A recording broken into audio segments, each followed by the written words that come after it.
Hi good morning. ഇന്ന് നമുക്ക് നേഴ്സറിയിലേക്ക് പോയാലോ? കുറച്ച് പ്ലാന്റ്സ് കാണാം. ആദ്യം തന്നെ ഞാൻ നോക്കുന്നത് റോസാണ് കേട്ടോ. റോസിൽ വെറൈറ്റി ആയിട്ട് ഞാൻ കണ്ടത് റെഡ് റോസ് അവിടെ കണ്ടാലും നമുക്ക് എന്താ പറയുക, അറിയാതെ അതിലേക്കൊന്ന് നോക്കാൻ തോന്നും, എടുക്കാൻ തോന്നും.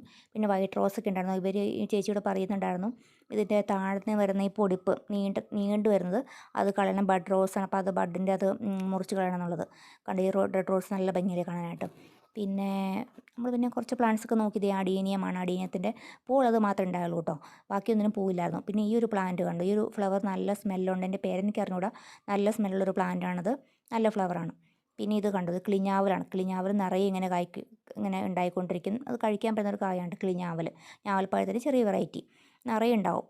അത് പണ്ടൊക്കെ നമ്മുടെ നാട്ടിലൊക്കെ കോമൺ ആയിരുന്നു. ഇപ്പം നേഴ്സറിയിൽ നിന്ന് ആൾക്കാർ കൊണ്ടുവന്ന് വെച്ച് വളർത്തുന്നുണ്ട്. പിന്നെ ഇത് ഒരു വെറൈറ്റി മുല്ല, പിന്നെ അടിയനത്തിൻ്റെ തൈയാണ് ഈ കാണുന്നത്. പിന്നെ ഈ പൂവിൻ്റെ പേരെനിക്ക് അറിഞ്ഞൂടാ.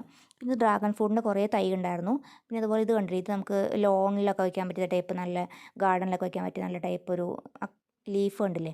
ഇത് 10 മണിച്ചെടിയുടെ വെറൈറ്റിയാണ്. നല്ലൊരു എന്താ അധികം ലെയറുള്ള 10 മണിച്ചെടിയാണിത്. പിന്നെ ഇൻഡോർ വയ്ക്കാൻ പറ്റിയ കുറച്ച് പ്ലാന്റ്സും ഉണ്ടായിരുന്നു, ഇൻഡോർ വെറൈറ്റി ആയിട്ടുള്ള പ്ലാന്റ്സ്. ഇതൊക്കെ ഇൻഡോർ പ്ലാന്റ്സ് ആണ്. സി പ്ലാന്റ്, ഓർക്കിഡിൻ്റെ കുറച്ച് വെറൈറ്റി. ഒന്നും പൂവില്ലാത്തതുകൊണ്ട് ഏത് കളറാണെന്ന് അറിയില്ല ഓർക്കിഡ്. ഇത് ബ്ലാക്ക് സി, പിന്നെ മുന്തിരിയുടെ തൈ ഉണ്ടായിരുന്നു. ഇതൊക്കെ നല്ല രസമുണ്ടല്ലോ ഈ ഒരു ഇൻഡോർ പ്ലാന്റ് ഒക്കെ കാണാനായിട്ട്. നമുക്ക് ഷെയ്ഡിലും ബാൽക്കണിയിലും അല്ലെങ്കിൽ സിറ്റ് ഔട്ടിലോ ഇൻഡോർ എവിടെ റൂമിലൊക്കെ വയ്ക്കാൻ പറ്റുന്നതാണ് ഈ പ്ലാന്റ്സ് എല്ലാം തന്നെ. കണ്ടില്ലേ, ജേഡ് പ്ലാന്റ്. ഇത് മുന്തിരിയുടെ തൈയാണ്. അങ്ങനെ ഇത് പിന്നെ ഗപ്പിയാന്ന് തോന്നുന്നു. അപ്പോൾ ഇന്നത്തെ വീഡിയോ ഇത്രേ ഉള്ളൂ. ബൈ.